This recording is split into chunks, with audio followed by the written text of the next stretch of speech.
Bonjour à tous. On va commencer ces parcours de section, de formation. On verra tous les partenaires techniques du projet. Donc, commencer, entamer cette action de planification, de programmation pour l'esprit d'entreprise, pour commencer ce parcours d'accompagnement. Toute une série de services d'accompagnement prévus par le projet que de façon synthétique, je vais résumer pour expliquer aux startups et aux porteurs d'idées qui ont décidé de commencer ces parcours le contexte du projet financé Italie-Tunisie. Tout d'abord, je suis Sebastiano Di Stefano. Je suis le coordinateur, le chef de projet du responsable de la coordination par le Parc scientifique et technologique de Sicile. Sur ce projet, je suis responsable de la coordination générale et de la coordination financière. Le projet Italie-Tunisie est financé par les programmes transfrontaliers Italie-Tunisie qui vise à renforcer le réseau de liaison entre l'écosystème italien et l'écosystème tunisien. Avec deux services visant à soutenir les entreprises plus efficaces pour renforcer l'industrie de villes intelligentes et soutenir le développement du territoire ou les projets pour les pays concernés. Les partenariats du projet constitués par les chefs de file, le Parc scientifique et technologique de Sicile, les quatre partenaires, le partenaire Innesta, qui se trouve à Messine, avec une expérience solide en ce qui concerne l'accompagnement, la création de start-up, qui a géré depuis longtemps l'incubateur auprès de l'Université des études de Messine, la ville de Mazara del Vallo, protagoniste de cette collaboration transfrontalière avec la Tunisie, historiquement, dans le cadre de laquelle on a entamé un incubateur d'entreprise qui sera la disponibilité de la communauté sicilienne visant à cette collaboration privilégiée avec la Tunisie et qui devrait devenir un point de référence pour cette collaboration, un point de référence stable. Du côté tunisien, on a impliqué l'API, l'Association de l'industrie et de l'innovation, les partenaires, Elzegala Technopark en Tunisie. Les objectifs du projet sont ceux de créer des opportunités pour les petites et moyennes entreprises et start-up d'accéder, d'entrer dans des ressources transfrontalières pour l'innovation afin de satisfaire le besoin à travers la création des services intégrés transfrontaliers. Le projet vise à la mise en place, à la réalisation d'activités d'accompagnement et de conseils spécifiques et un conseil spécifique en ce qui concerne un marché qui est après la création même. Les résultats principaux sont développer un réseau d'interchange entre les entrepreneurs et les incubateurs tunisiens et italiens, la formation des petites et moyennes entreprises et des startups à travers un accompagnement qui permet de définir le modèle économique, l'étude de marché, plan de marketing, recherche et financement. Quelques startups qui seront impliquées dans ces projets auront la possibilité d'avoir de petites subventions pour réaliser leurs résultats. Le projet est composé par toute une série d'activités spécifiques, des groupes de tâches, des activités, des groupes d'activités, des groupes de tâches, work package en anglais. Et maintenant, on commence avec les activités techniques. Et nous sommes en train de mettre en place un réseau de services transfrontaliers intégrés. Et on va commencer avec une activité, un parcours qui commence pour favoriser, pour faciliter le renforcement des compétences de territoire à travers des innovations innovantes pour soutenir la connaissance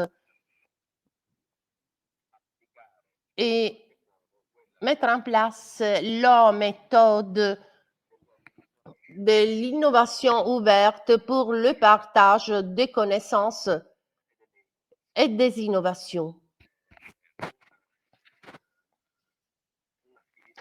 L'une des activités qu'on va entamer tout au long de ces parcours de l'esprit d'entreprise sera celle de l'accompagnement au marché entre les entrepreneurs.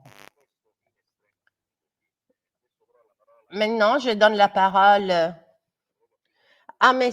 Tino Cutugno de la municipalité de Mazara del Vallo, qui, en tant qu'incubateur d'entreprise sicilienne, va coordonner ce parcours de formation va donner, M. Cutugno va donner des indications opérationnelles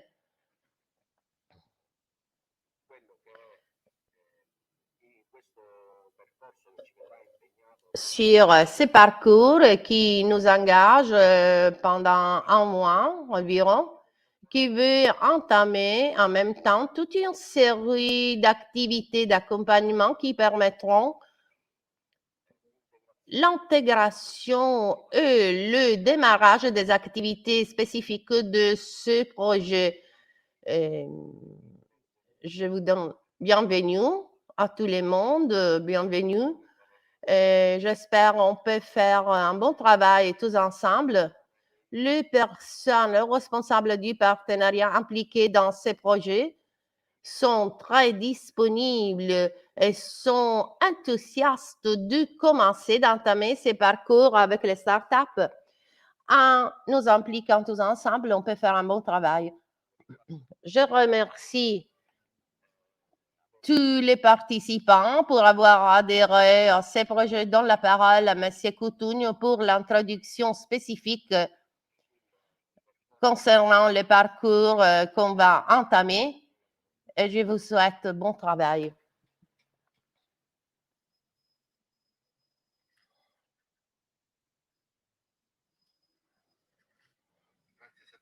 Merci Sebastiano. Je suis Tino Cutugno, expert de la municipalité de Mazara del Vallo, en tant que partenaire responsable de l'incubateur. J'ai préparé avec l'équipe de l'incubateur une présentation de diapos qui présente l'état de l'art.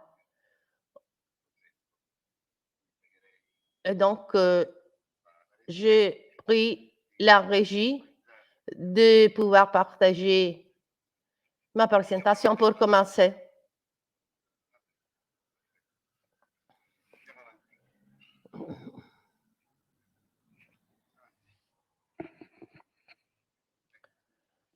Le voilà, c'est un tableau qui représente le résultat de la première fenêtre.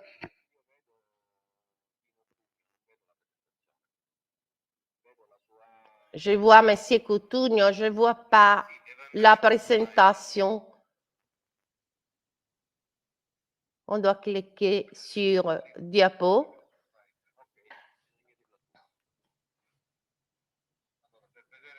Alors, pour pouvoir voir la présentation, il faut aller sur diapo qui se trouve en haut à droite. On doit aller sur l'icône slide diapo. Il faut aller l'image, les 3 points, et on doit sélectionner. Et donc,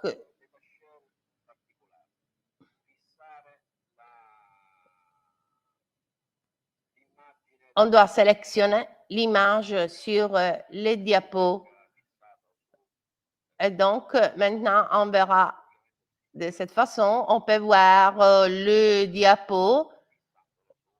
On ne voit plus Monsieur Coutugno. On doit cliquer sur participant.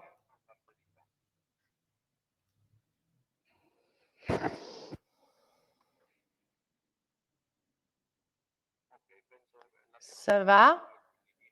On peut continuer?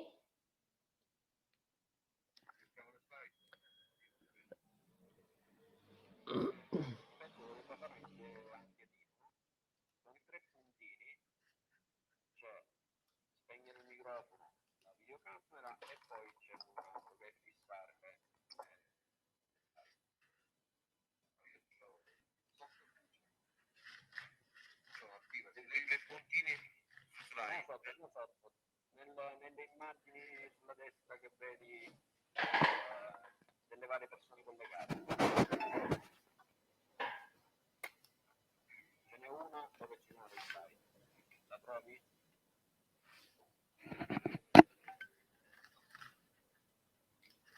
Non lo vedi? Vedi? Io vedo questo continuo volume Marcello Perrone. Ah, ok. Dove ci sarà slide.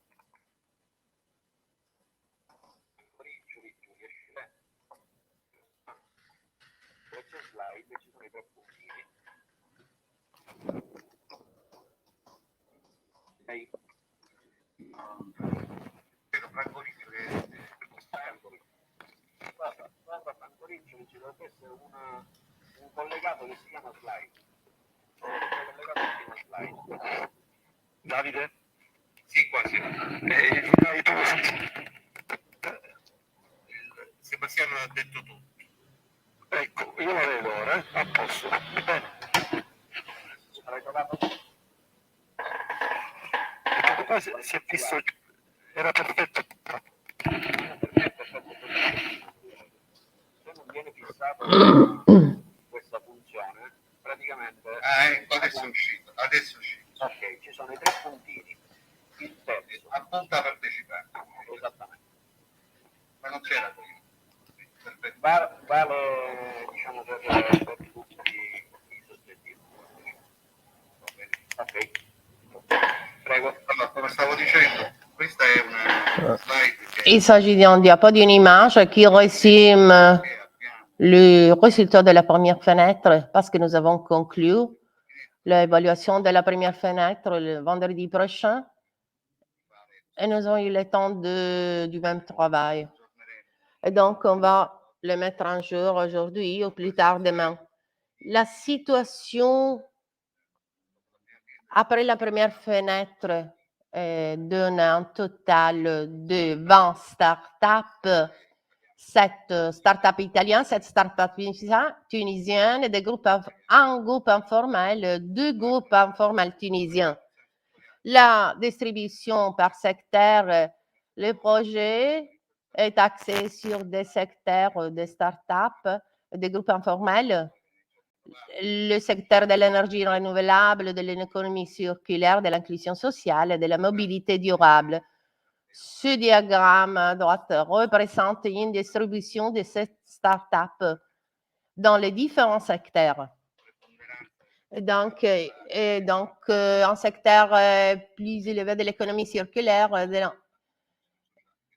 beaucoup de projets qui concernent l'inclusion sociale, c'est-à-dire des sujets qui sont indispensables d'être présents dans l'incubateur.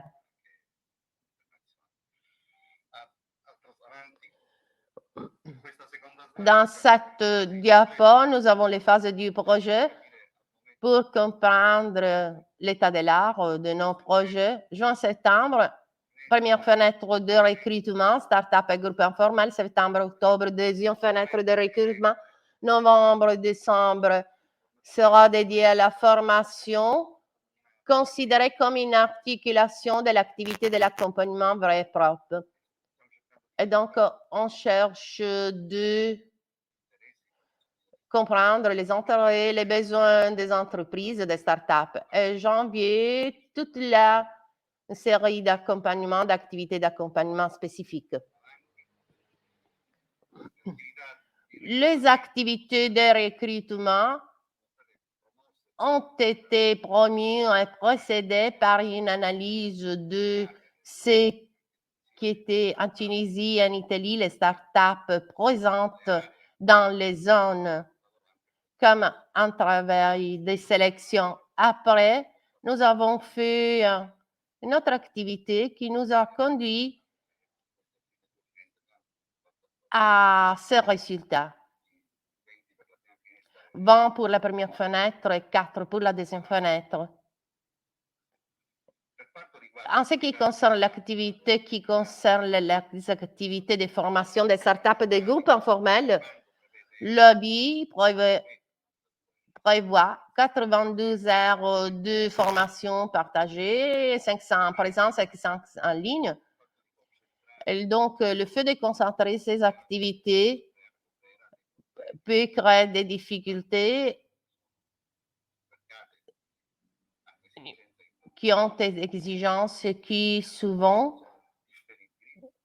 ne sont pas, on ne peut pas retarder. Donc, nous avons pensé donc à une organisation de l'activité de la formation. Nous l'avons imaginé comme une formation qu'il y a une composante synchrone et asynchrone, c'est-à-dire les activités en présence et en ligne pour ce qui concerne l'activité synchrone, et l'asynchrone pour les startups qui n'ont pas pu suivre en ligne les activités, de télécharger par le site la leçon ou les leçons pour pouvoir écouter, pour pouvoir satisfaire le besoin réel. Donc, le but de ce projet, il ne s'agit pas de produits standardisés, mais des sujets personnalisés et donc qui répondent aux exigences des startups pour être plus efficaces et plus utiles.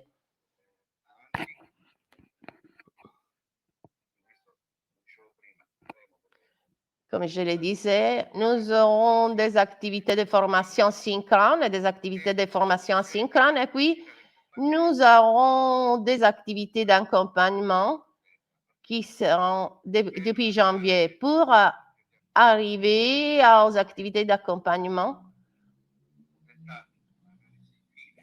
à travers une analyse complète, solide, tant les partenaires tunisiens que les partenaires italiens ont mis en place des audits et donc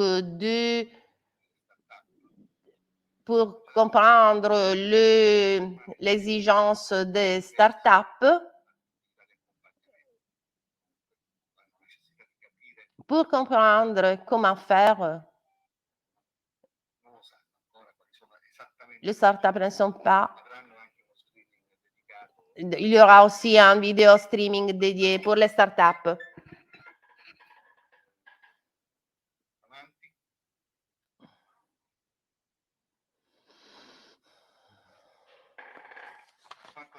En ce qui concerne les activités de formation, voilà les calendriers qui concernent l'activité de formation que nous avons déjà partagés. Vous les trouvez sur le site. Le premier module, c'est celui qui commence aujourd'hui. Je répare Inesta. Et puis nous aurons d'autres 2 modules. Je répare il Tecnopark El Zagala du parc scientifique et technologique.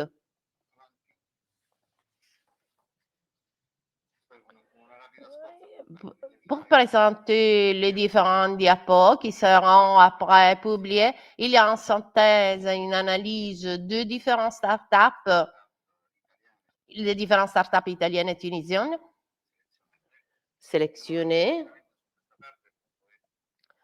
Cette partie résume toutes les startups sélectionnées, donc l'activité de chaque startup sélectionnée par les projets inventaires.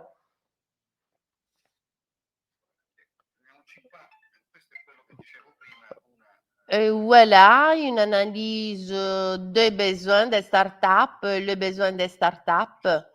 Pour chaque startup sélectionnée, nous avons la localité où on va mettre en place l'accompagnement, la nature accompagnement. Donc, vous pouvez voir un tableau très différencié pour satisfaire les différentes attentes des startups, les différents besoins des startups.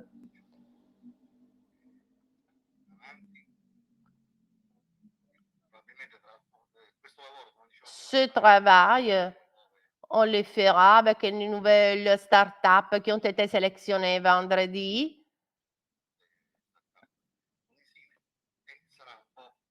Et il s'agissera d'une épreuve, d'un essai pilote pour poursuivre avec la 3e fenêtre de la vie de sélection pour sélectionner les startups et le groupe informel. J'ai conclu mon intervention. Maintenant, je donne la parole à Monsieur Perrone, le CEO, c'est-à-dire le directeur général d'Inesta, qui pourra commencer ces modules didactiques. Je vous souhaite bon travail. Pour atteindre le résultat de l'efficacité, des bons résultats des startups et des groupes informels. Je vous remercie.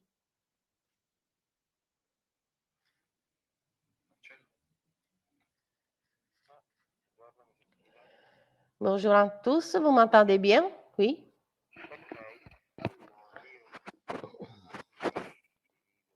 Alors, tout d'abord, je vais partager ma présentation. Vous les voyez bien?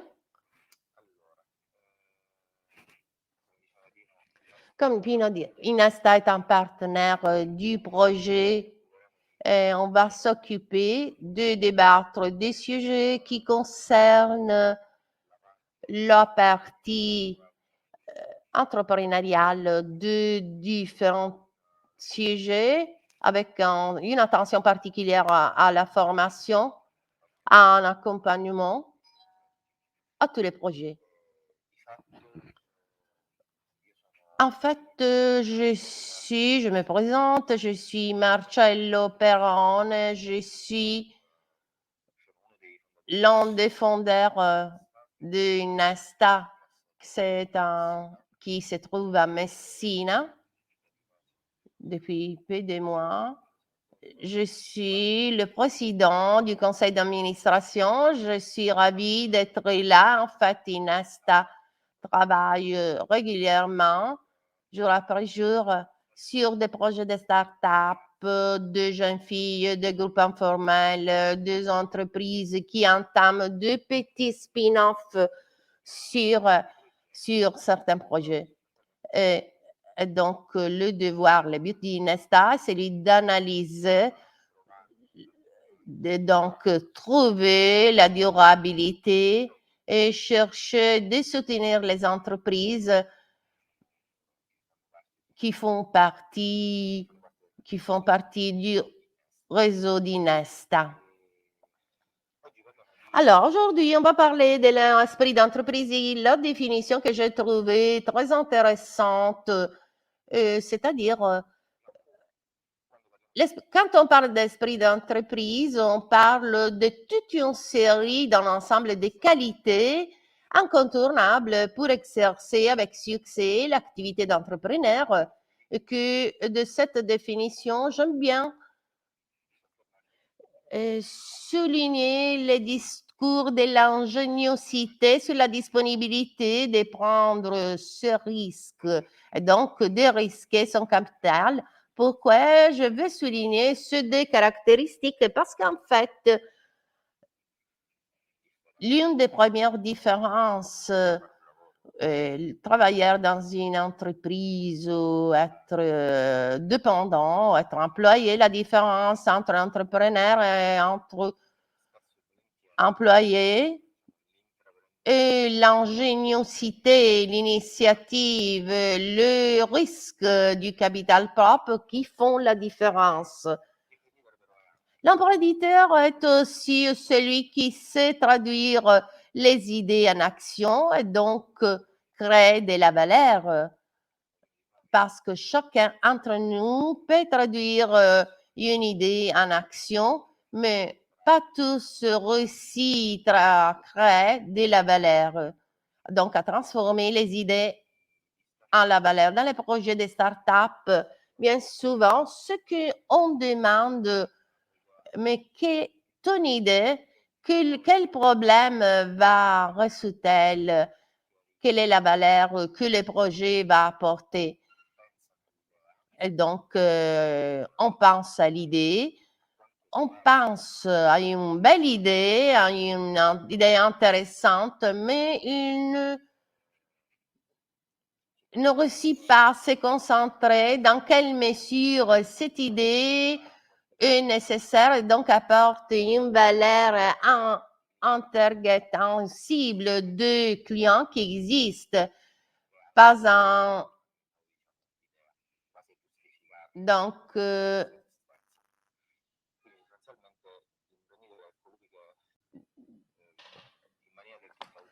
façon autonome, l'entrepreneur, par l'ingéniosité, traduit une idée, son idée, en action pour créer de la valeur. Et encore, voilà, toute une série de capacités requiert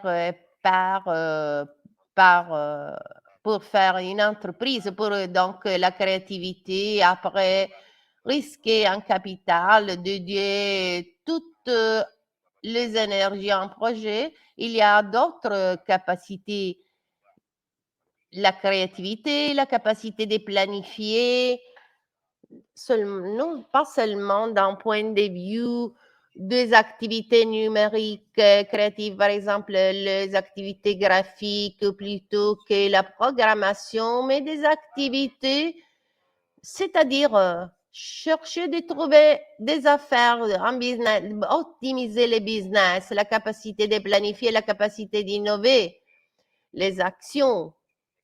Nous savons que personne on doit avoir une programmation, une planification, un plan de marketing, un plan de coûts, et donc capacité de planifier toutes choses, capacité d'innover. L'innovation incontournable, tant qu'on concerne l'innovation des produits, donc je vais créer un produit nouvel qui améliore une activité, un contexte où je vais inventer un produit qui déjà existe, mais je crée ce produit en innovant sur les processus. Tout cela signifie que les processus d'innovation de ces produits, l'innovation de ces produits. Donc, capacité d'innover, la composante d'innovation est très importante, incontournable, parce que en fait, l'innovation nous dit cette start-up, dans quelle mesure l'innovation d'une start-up la caractéristique qui la différencie, qui la distingue de toute autre start-up.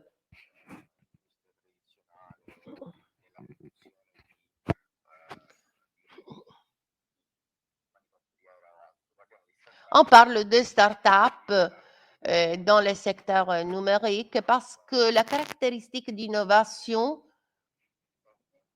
est une caractéristique incontournable.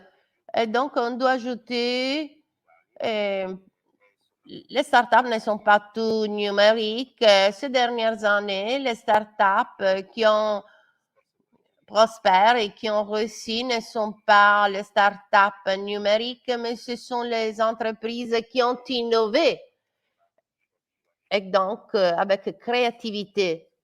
Et donc, il faut prendre des risques.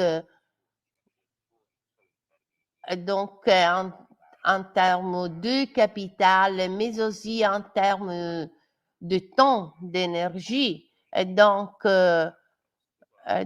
imaginez-vous que vous êtes entrepreneur, vous imaginez que vous finissez ce parcours après 20 ans. Le risque n'est pas lié seulement au capital, mais aussi lié au temps que vous avez passé dans ces projets. C'est un risque aussi, le le fait de dédier son temps à un projet qui peut réussir ou peut faire faillite. Et puis, découvrir des opportunités, notre capacité très intéressant, excuse-moi.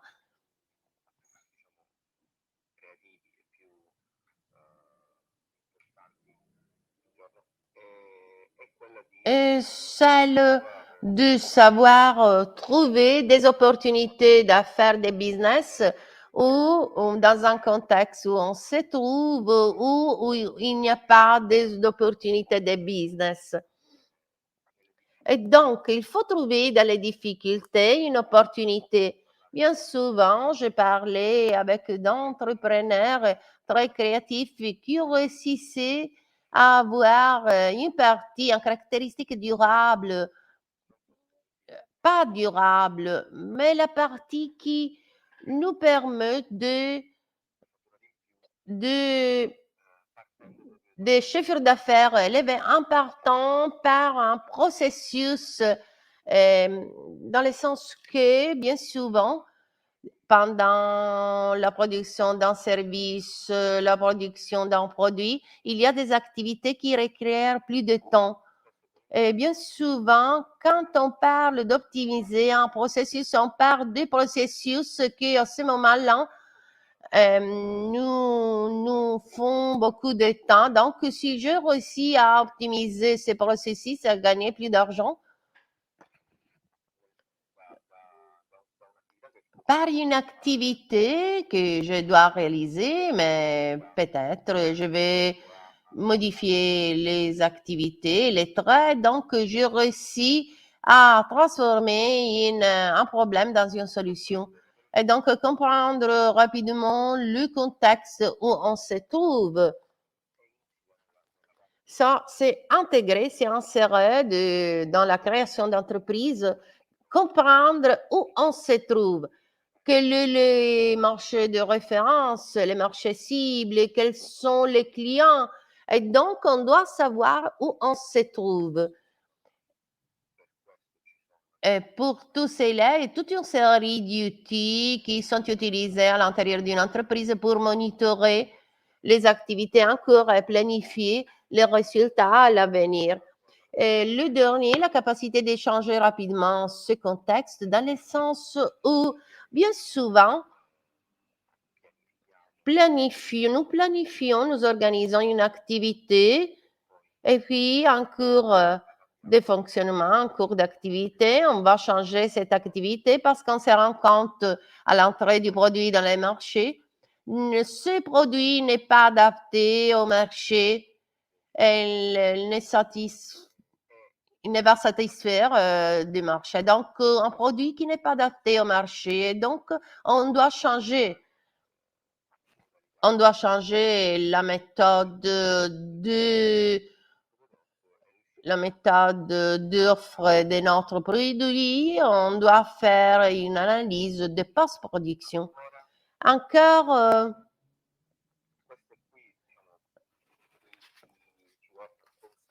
donc, qu'est-ce qu'on pense sur le... Alors, entrepreneur, est-ce qu'on est ou est-ce qu'on le devient?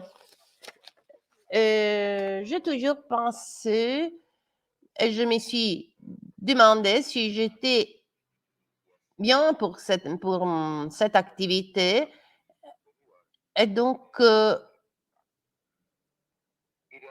en réalité, à ce sujet, on se le demande toujours. Et donc, quelqu'un pense qu'être entrepreneur se trouve en soi-même, c'est une façon génétique, mais aussi quelquefois, on le devient entrepreneur par l'expérience, parce que de fait, un signe qui lie tous les entrepreneurs, l'expérience est incontournable. Et donc, si vous avez de l'expérience, vous pouvez gérer votre entreprise. On parle de créer une entreprise. Je voudrais souligner qu'un start-up signifie créer une entreprise. Donc, je fais une parenthèse. Et quand on parle de start-up, on pense à diviser les concepts d'entreprise et le concept de start-up. Vous devez considérer que chaque projet d'entreprise est un start-up. Chaque start-up est une entreprise, donc cela dépend de législation de créer une entreprise dans son propre pays.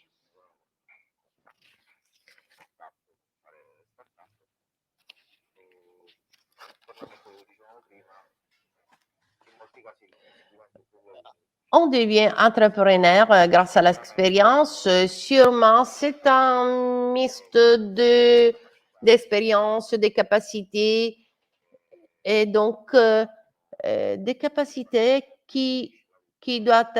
qu'on doit combiner, des motivations, des compétences. Quand on décide d'être entrepreneur, il y a toute une série d'ingrédients qu'on doit mélanger pour créer une entreprise. Et toutes ces qualités sont en réalité, ne sont pas des qualités liées à ce qui crée des entreprises, mais même les entreprises ne recherchent plus de simples employés, c'est-à-dire le concept d'employé est toujours lié à quelqu'un qui travaille qui n'a pas de responsabilité, c'est-à-dire de responsabilité qui concerne mon travail. Et donc, je désire de travail et puis je rentre à la maison parce qu'en fait, aujourd'hui, n'est plus comme ça parce que les qualités dont je parlais précédemment, c'est-à-dire la créativité, il s'agit de capacités qui sont requièrent même aujourd'hui. Cela signifie qu'aujourd'hui, la capacité d'innover est requiert par tous les individus à l'intérieur d'une structure, à tous les employés, de pouvoir prendre des décisions, la capacité de travailler en équipe, tous les aspects qui concernent un entrepreneur à l'intérieur, à l'extérieur d'une entreprise, et que l'employé fait seulement dans une entreprise. Mais aujourd'hui, quand on parle d'esprit d'entreprise, on parle aussi d'être soi-même, pas seulement être entrepreneur parce qu'on est chef. C'est un sujet très intéressant parce que je sais qu'il y a des groupes informels à ces webinaires, souvent auprès des organisations ouvertes où il n'y a pas une hiérarchie définie. Bien souvent, on voit qu'on se rencontre avec des personnes qui attendent ce qu'ils doivent faire. Et donc, on va perdre toutes les capacités telles que l'ingéniosité, la capacité de proposer, la capacité d'avoir un rapport avec les autres, la capacité de planifier une idée, de la proposer de façon plus structurée, toutes les capacités qui sont très appréciés par ceux qui créent des entreprises.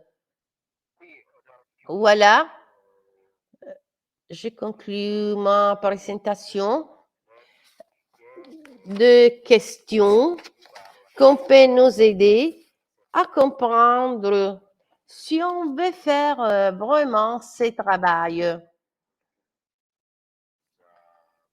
Une question que nous nous posons, elle est je vais être entrepreneur, je vais créer un projet et je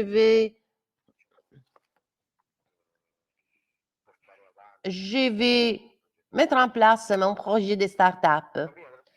La première question, dans quelle mesure je suis capable d'investir mon énergie personnelle pour réaliser mes projets? Énergie personnelle, quand on parle d'énergie personnelle, on ne parle pas seulement de la partie financière, mais aussi les énergies personnelles, et donc des énergies physiques. Bien souvent, quand on crée des entreprises, on est très occupé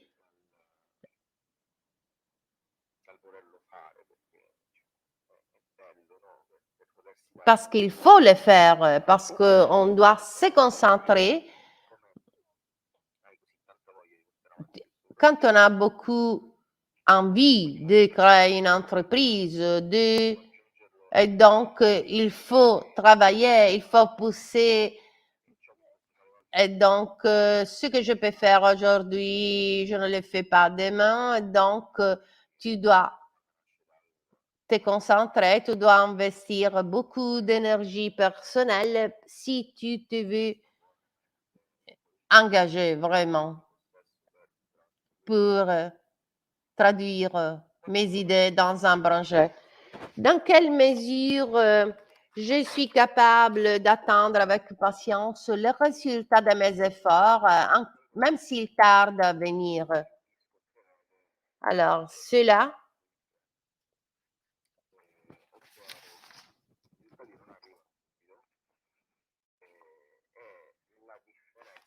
Les résultats n'arrivent pas immédiatement et ce qui fait la différence, très souvent, est la capacité d'attendre, donc notre patience à attendre les résultats. Et cela parce que dans la plupart des cas, les activités dont je m'occupe doivent être planifiées, doivent être testées, doivent être lancées sur le marché. Il faut analyser les résultats des activités.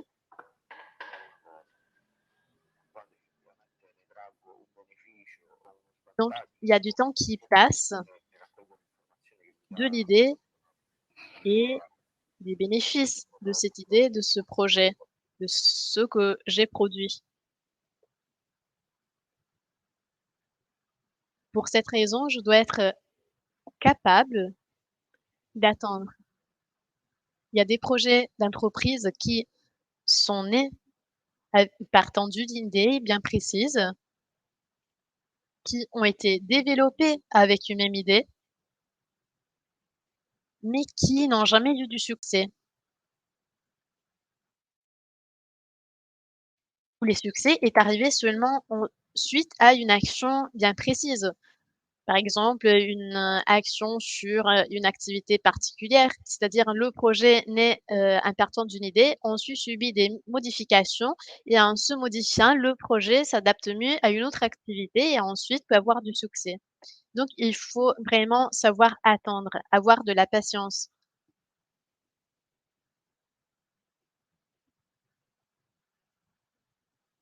Et souvent, le résultat passe par plusieurs rencontres, la coopération avec d'autres, entrepreneurs. Il faut avoir vraiment beaucoup, beaucoup de patience. En général, pour, les startups,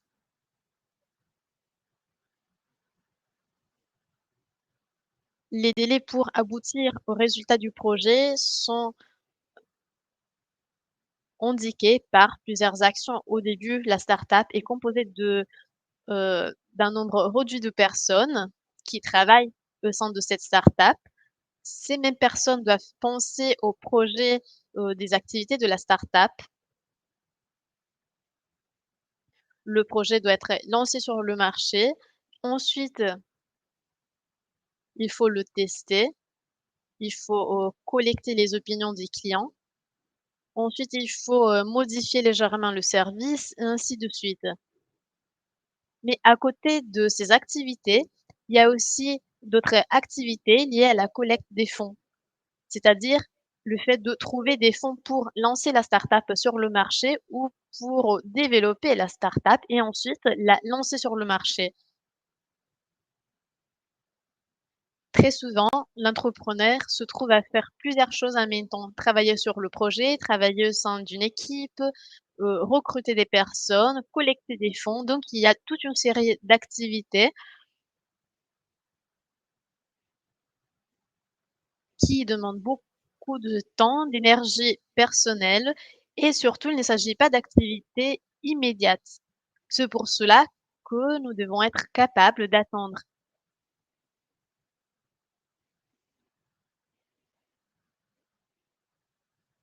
Nous devons attendre la formation d'une équipe, il faut attendre que le service soit prêt à être, lancé sur le marché.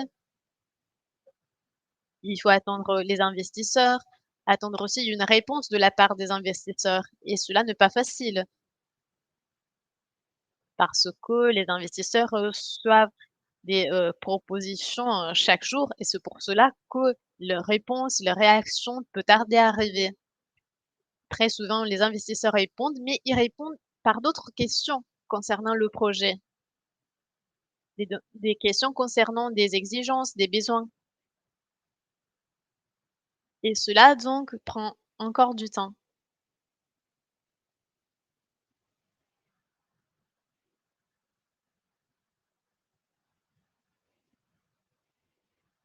Donc la patience est un élément, très important dans la vie de chaque entrepreneur parce qu'un entrepreneur doit être capable de gérer plusieurs choses en même temps et aussi des situations inattendues. C'est cela qui demande du temps, mais il faut être vraiment résilient et continuer à travailler. Je ne trouve pas d'investisseur, eh bien je continue, à chercher, je continue à présenter mon projet, à l'expliquer et ainsi de suite. Une petite histoire que j'aime bien raconter dans des situations comme aujourd'hui, c'est le cas des startups, d'une startup qui a été, fondée il y a quelques années ici en Italie, mais qui a eu un véritable succès aux États-Unis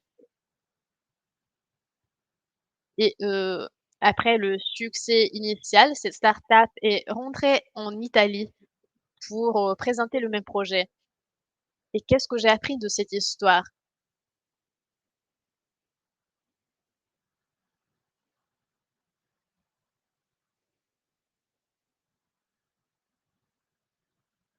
Les informations, principales que j'ai retenues sont 2.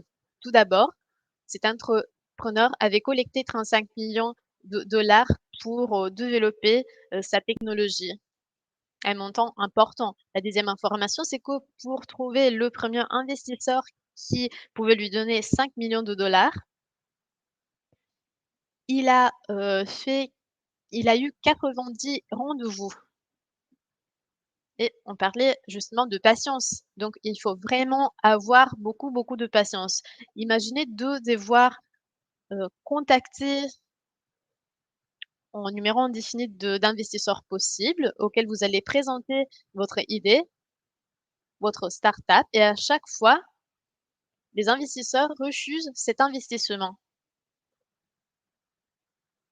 Et ensuite, à la dernière rencontre, vous allez enfin obtenir vos 5 millions de financement pour pouvoir continuer à développer le projet, pour pouvoir, former votre équipe et ensuite pour lancer le projet sur le marché. Donc je vous invite vraiment à réfléchir sur cela. Pensez à 90 rendez-vous, c'est-à-dire 3 mois si on le fait jour après jour. Mais en fait, ces rendez-vous ont demandé beaucoup plus de temps parce que les investisseurs ne répondent pas immédiatement, n'acceptent pas, immédiatement de vous rencontrer. Donc vous envoyez par exemple un mail aujourd'hui et l'investisseur potentiel répond après 3 semaines parce qu'il y a d'autres milliers de, demandes à analyser.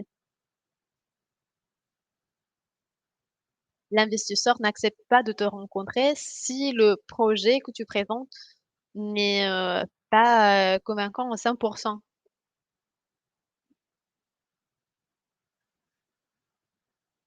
Donc il est possible de devoir attendre, même 1 année et demie avant de trouver un investisseur. Il y a des investisseurs qui, heu, peuvent vous dire, «Je ne comprends pas ce projet, je ne l'apprécie pas, je ne vais rien en tirer de cela». Donc il faut vraiment avoir de la patience. Mais aussi, l'enthousiasme est très important. Peut-être qu'au sein de votre réseau, ils vont toujours dire: «Oui, c'est intéressant ce projet, tu dois continuer à le développer» et ensuite vous rencontrez pour 90 fois de suite des personnes qui le refusent. Peut-être que la plupart des gens s'arrêtent après, 4 ou 5 rendez-vous, mais cet entrepreneur a continué parce qu'il croyait vraiment dans son projet et dans la valeur de son projet et à la fin, il a eu raison. Combien suis-je capable de communiquer, mes idées aux autres de manière efficace et combien puis-je négocier avec eux en comprenant leur point de vue? Cet aspect concerne les entrepreneurs,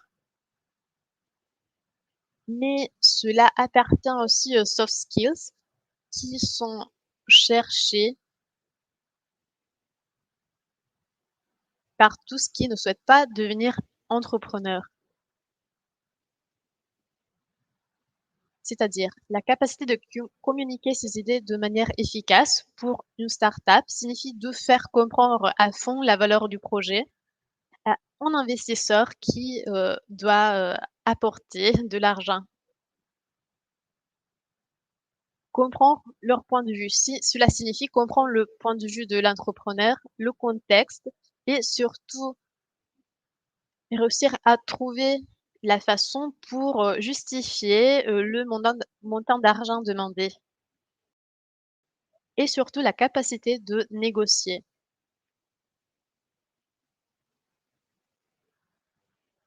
Non pas la capacité de justifier parce que nous croyons en notre projet, s'il s'agit d'un projet très intéressant avec une valeur bien précise. Mais souvent, nous devons négocier avec, la contrepartie à laquelle nous demandons des fonds. Voici la capacité de communiquer. Et si nous appliquons ces capacités à des personnes qui ne sont pas des entrepreneurs, mais qui font partie, d'une organisation, pardon, il arrive le moment où nous devons proposer quelque chose à notre groupe, au département, à mon chef, à mon professeur et très souvent, le fait d'avoir une bonne capacité de présentation de nos idées, c'est cela qui fait la différence entre mon projet et un autre projet.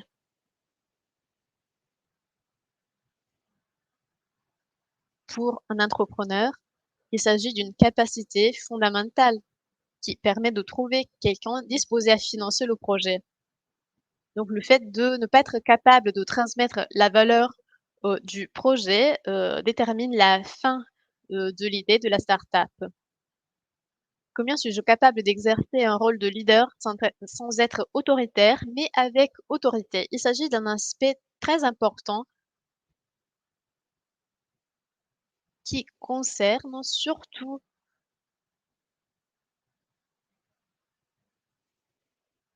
l'entrepreneur.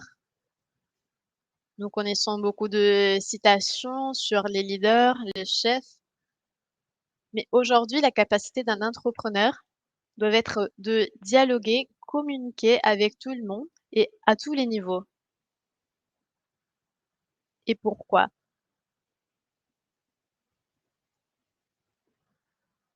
Parce que un chef, un leader est celui qui guide le projet d'entreprise, qui a une vision du projet d'entreprise à plusieurs niveaux. Le leader est autoritaire, mais il n'impose pas sa position. Il ne s'impose pas sur ses employés. Et cela parce que les projets d'entreprise présentent aussi une forte composante liée à l'enthousiasme de toute l'équipe. Il est important d'avoir des personnes qui agissent envers la même direction. Si l'on arrive à créer une bonne relation de collaboration entre le chef et l'employé, c'est-à-dire on travaille ensemble, tu travailles avec moi et pas pour moi. Cela peut vraiment faire la différence.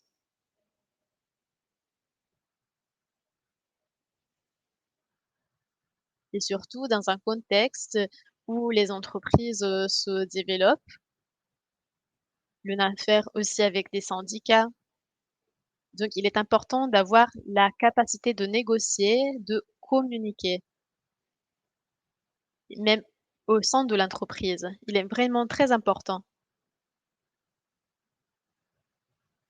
Au sein des startups, très souvent, cela se passe de manière plutôt naturelle parce que l'équipe est formée par, des personnes qui ont conçu ensemble l'idée, le projet et donc l'enthousiasme est différent par rapport à celui d'une grande entreprise de type traditionnel où il y a un chef qui a tout conçu et ensuite il y a ses employés. Mais dans ce cas aussi, un entrepreneur tout seul ne peut rien faire.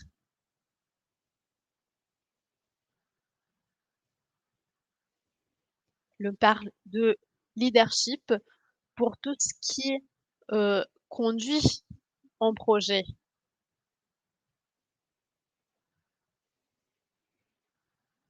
Le leader est celui qui représente l'entreprise, le projet. Il est celui qui a, des devoirs bien précis et il travaille avec son équipe. Il ne travaille jamais lui seul. Combien suis-je convaincue de pouvoir causer, contrôler ce qui se passe dans ma vie et dans mon travail? Il s'agit d'une capacité que moi, j'associe, très souvent aux situations inattendues qui peuvent arriver. Comment gérer des situations inattendues? Dans le secteur technique, dans la bureaucratie, dans les rapports humains. Et donc la question est: dans quelle mesure suis-je capable de contrôler ce qui se passe? Et dans quelle mesure suis-je capable de gérer tous les imprévus?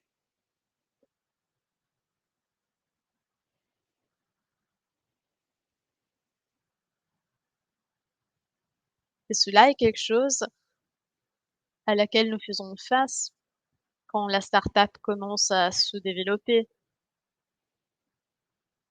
L'équipe commence à se développer. Il y a plusieurs imprévus qui arrivent et les imprévus qui, avant, ne concernaient que quelques personnes seulement, concernent maintenant tout le monde, toute l'équipe et donc la capacité de contrôler ce qui se passe et dans ma vie et dans mon travail.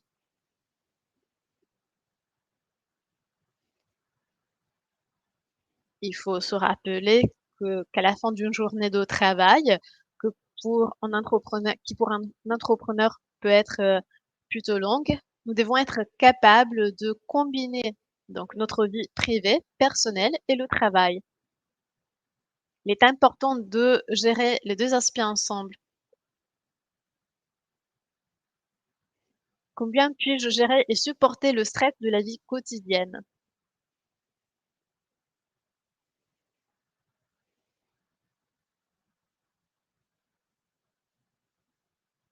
Cela concerne la vie d'un entrepreneur qui, souffre beaucoup plus le fait d'être, soumis au stress causé par un projet.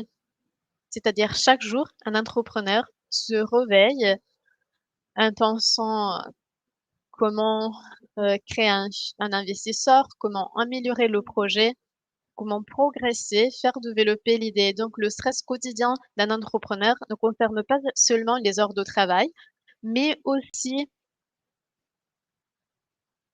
le fait d'être constamment concentré sur son projet et cela, bien évidemment, est cause de stress. Un stress qui est difficile à gérer. Donc il faut se poser cette question: dans quelle mesure suis-je disposé à gérer ce stress, à le combiner avec ma vie personnelle et le travail et à le faire chaque jour? Est-ce que je peux prendre mes décisions de manière autonome sans me faire influencer par l'opinion des autres? Voici un autre aspect très important. Le fait de créer une entreprise signifie, savoir prendre des décisions et prendre des décisions signifie être convaincu de nos décisions et arriver à le faire sans se faire influencer par les autres. Pensons à l'entrepreneur dont je vous parlais avant, s'il se laissait influencer par les 2 premiers investisseurs, alors probablement le projet n'aurait jamais, pris vie. Cela ne signifie pas que je ne dois pas me laisser influencer du tout. L'on apprend souvent qu'il y a 2 phases du procès décisionnel. La première, où je collecte un grand nombre d'informations de plusieurs acteurs et ensuite, un deuxième moment où je dois prendre une décision, pardon. Donc, je dois je dois être capable de faire une distinction entre les informations que j'ai reçues des autres et ma décision personnelle. Il faut s'arrêter un instant, il faut décider.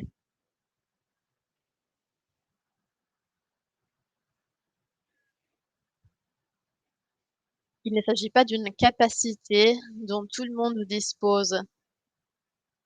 Surtout, il y a beaucoup de personnes qui attendent que d'autres personnes suggèrent, quoi faire, qui ne savent pas prendre une décision eux-mêmes.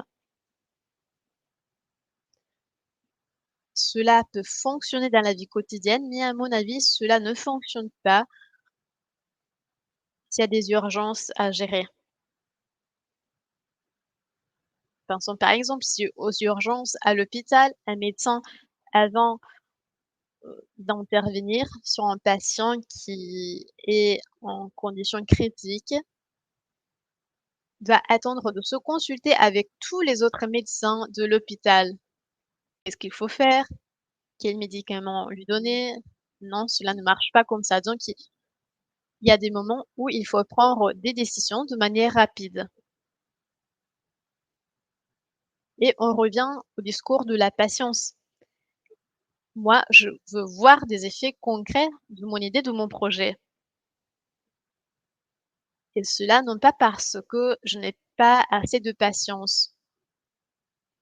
Je n'attends pas les résultats. Non, non, mais c'est parce que les résultats vont m'aider à me développer davantage. Donc il est important de prendre des décisions qui vont m'amener à d'autres actions et ainsi de suite. Très souvent, si je n'ai pas un feedback déterminé par une action,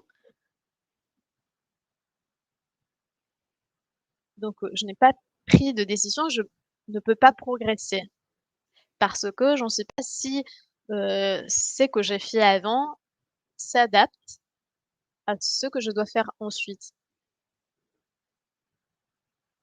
Par contre, si je me laisse influencer par ceux qui m'entourent, ce serait pas moi qui, va permettre au projet de se développer et le projet d'entreprise sera influencé, conditionné par tout ce qui se passe autour et non pas par mes actions, par mes décisions.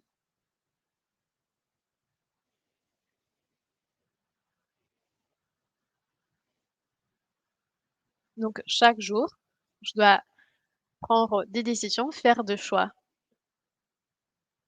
et je dois le faire parce que ces choix me poussent envers d'autres actions qui vont, produire des résultats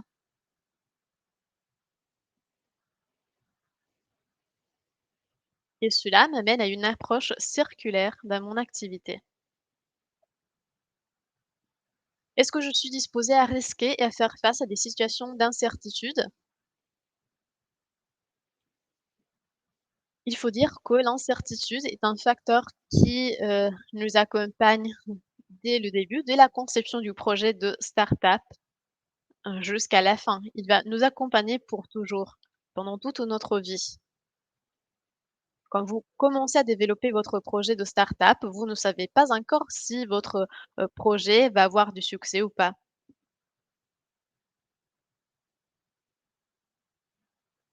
Vous ne savez pas si vous arriverez à, compléter votre projet, si vous allez, créer une équipe, trouver des fonds.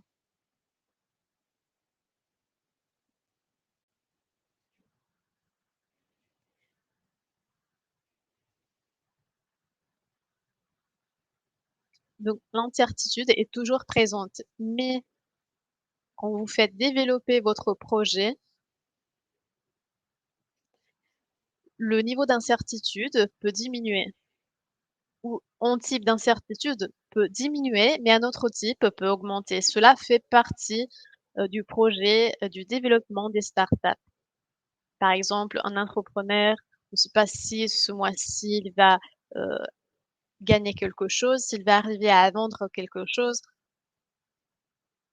Il est important de savoir faire face à des situations d'incertitude et celle-ci est une qualité fondamentale pour tout entrepreneur.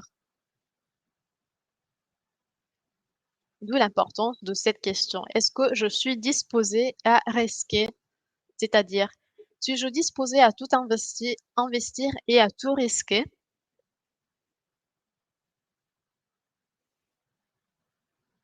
Très souvent, quand on recrute, des personnes, on ne sait pas si ces personnes s'adaptent au rôle.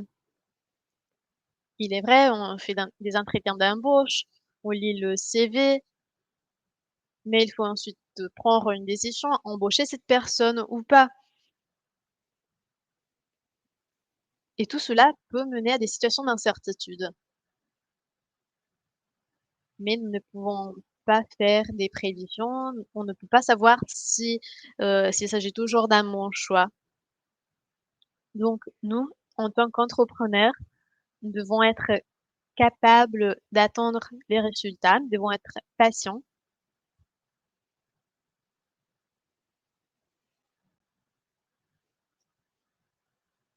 et nous devons vivre ensemble à ce sens d'incertitude qui nous accompagne. Quand considère-je le changement comme une opportunité et non pas comme une menace? Le changement est une source de stimulation, de créativité, mais cela représente aussi un risque, une incertitude. Il y a plusieurs qualités positives et négatives qui coexistent. L'une d'entre elles est le fait de voir la possibilité d'un changement et donc de le considérer non pas comme une menace. Le projet d'entreprise va se développer, va changer au cours du temps.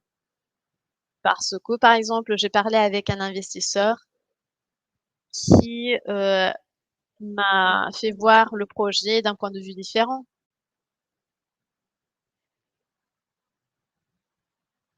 Donc par exemple, au début, je suis partie, d'une idée, d'une possibilité, maintenant je vais le changer. Ou encore, je suis en difficulté et je suis capable de considérer cette difficulté comme une nouvelle opportunité et non comme une menace pour mon projet. Très souvent, le la faillite nous permet de voir les choses d'un point de vue différent. Par exemple, le projet naît, se développe, tout va bien, mais à un certain moment, on lance le projet sur le marché, on se rend compte que le projet ne fonctionne pas. Il n'est pas apprécié, on n'en parle pas suffisamment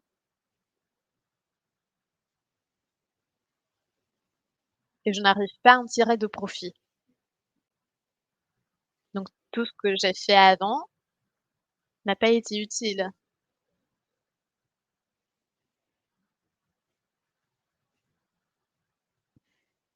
Moi, je dis toujours que le fait de recevoir des critiques sur nos projets, c'est beaucoup plus utile du fait de recevoir des compliments. Parce qu'on doit, nous, en tant qu'entrepreneurs, être à la recherche constante de personnes qui peuvent critiquer le projet.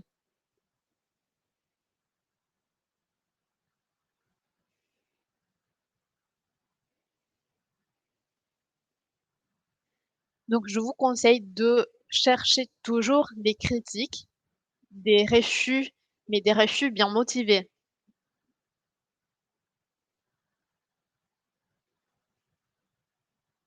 Parce que ces refus, toutes ces difficultés vous permettront de comprendre les erreurs que vous êtes en train de faire dans votre projet et pourquoi vous êtes en train de faire des erreurs. Il faut bien comprendre si on est en train de faire des erreurs. Donc s'il n'y a personne qui te dit: «Ben non, le projet ne marche pas, il ne faut pas faire comme ça parce que moi-même je n'ai pas réussi de cette façon-ci», on n'arrive pas à progresser. On ne reçoit jamais les informations dont nous avons besoin pour améliorer le projet.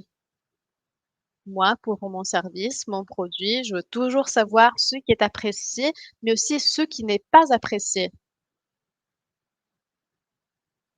parce que cela me permet d'améliorer. Et très souvent, l'amélioration passe par le changement, un changement qui peut être plus ou moins radical. Et je dois être disposée à accepter un changement et les considérer comme une opportunité et non pas comme une menace pour ce que j'avais conçu. Je pars souvent avec des startups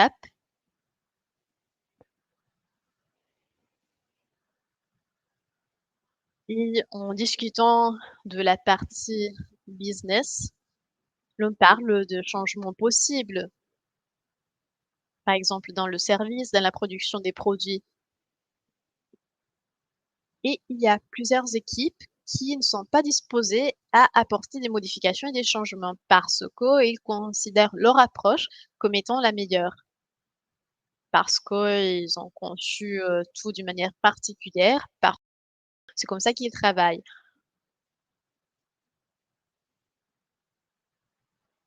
Mais de cette façon-ci, on voit le changement seulement comme une menace et non pas comme une opportunité. Mais il y a aussi de situations de marché qui nous poussent à changer la vision du projet et à changer la façon de laquelle nous allons offrir notre service et notre produit. Donc très souvent, il y a des entrepreneurs qui ne sont pas disposés à changer, n'arrivent pas à suivre le marché et donc ne résistent pas sur le marché, en fin de compte. Est-ce que j'arrive à résoudre les problèmes de manière créative en suivant des approches nouveaux et insolites?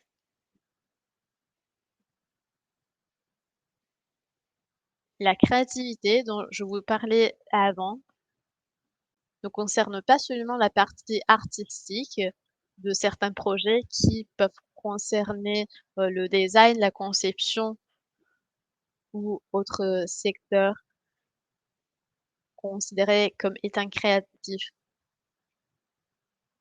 Mais cela fait référence aussi à la façon dont nous faisons face aux problèmes. Donc résoudre le problème de manière créative et dans quelle mesure sommes-nous disposés à le faire de manière créative? Puis-je résoudre le problème de manière créative et à faire de l'innovation? Et dans quelle mesure je suis disposée à le faire en suivant des approches, insolites?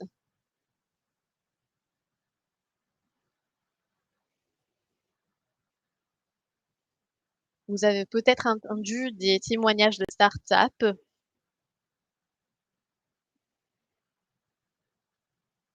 qui ont vraiment talonné un investisseur pour présenter leur projet d'entreprise, qui, attendaient l'investisseur potentiel, dans l'ascenseur ou dans le garage. Mais il s'agit de toute une série de situations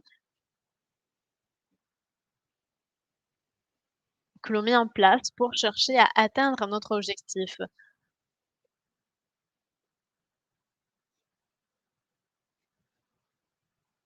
Si je n'arrive pas à obtenir une information fondamentale, je dois trouver une autre façon de l'obtenir. Par exemple, pour envoyer un mail ou, obtenir un feedback, je peux faire cela de manière plus ou moins créative, en suivant des approches plus ou moins conventionnelles.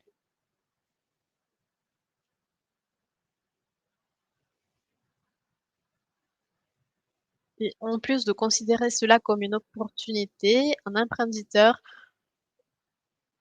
considère cela comme une manière pour atteindre son objectif.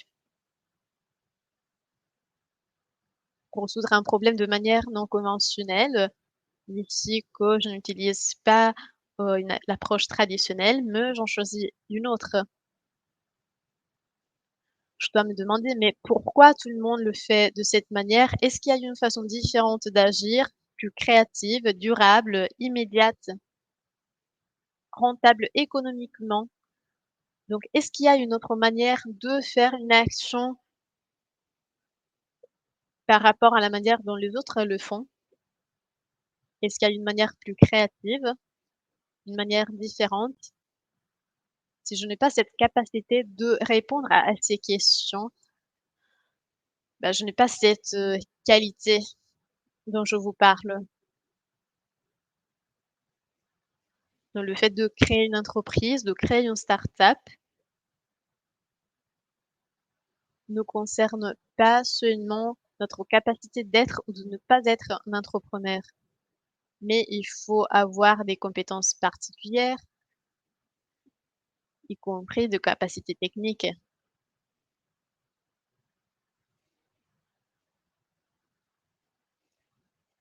L'aspect des capacités de l'équipe fait partie de l'équipe elle-même. Il s'agit d'un des aspects fondamentaux d'une start-up. Pensez à un entrepreneur qui a une idée, mais qui n'a aucune compétence dans le secteur, qui ne dispose pas d'une équipe. Il a seulement une idée. Et qu'est-ce qu'il peut faire alors?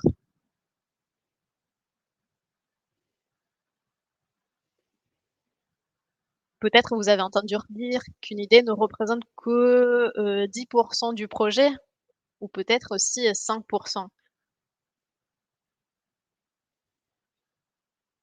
Donc il y a toute une série d'activités à réaliser de manière plus ou moins créative pour réaliser un projet.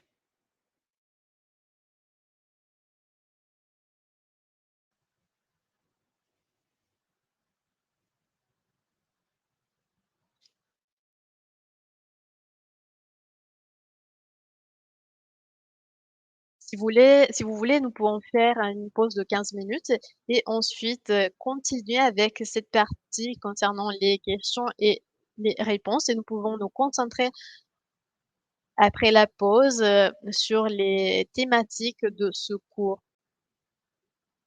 Je sais bien que la journée d'aujourd'hui va être assez longue, donc le fait d'écouter sans interruption pendant 6 heures peut être un peu difficile. Donc si vous le souhaitez, nous pourrons faire une pause.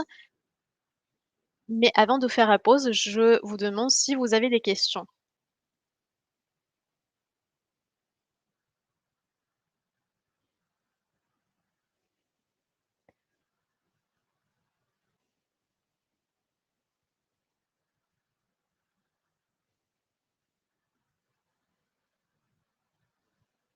Moi, ici dans la plateforme, je ne peux pas voir les participants tunisiens,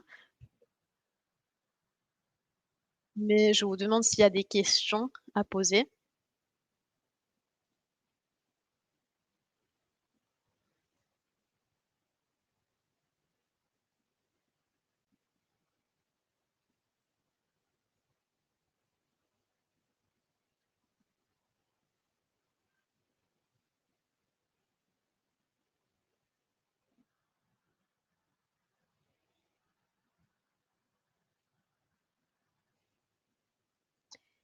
Et